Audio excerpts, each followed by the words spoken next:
लग्न एकदाच होतं ना, मग ते भारीच झालं पाहिजे. आणि झालं तुझं मोठं लग्न.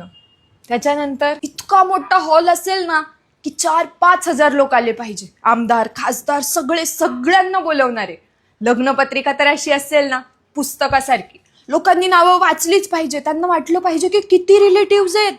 आणि जेवणात तर इतक्या व्हरायटीज असतील ना, ज्याला जे खायचंय ते खाऊ दे, एकदम मनसोक्तपणे.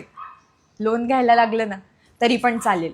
जर आपली ऐपत नसेल ना तर माणसाने छोटंच लग्न करावं. ही लोक येतात, एक दिवशी तमाशा बघतात, जेवतात आणि निघून जातात. जाता जाता बापाच्या डोक्यावरती कर्ज करून जाऊ नकोस. ऑलरेडी त्यांनी तुझ्यासाठी एवढं काही केलंय आणि आता तुझी अशी इच्छा आहे की त्यांनी तुझं लग्न थाटामाटात खूप मोठ्यानं करावं. आणि काय मिळणार आहे या लोकांना दाखवून की तुझ्याकडे किती पैसा आहे आणि तोही कर्जाचा. बरोबर बोलतेस ग तू. माझी तर हिंमतच होणार नाही यार. म्हणजे आपल्याला माहिती आपली परिस्थिती नाहीये तरी आपण लोन घ्यायचं आणि लोनवर लग्न करायचं.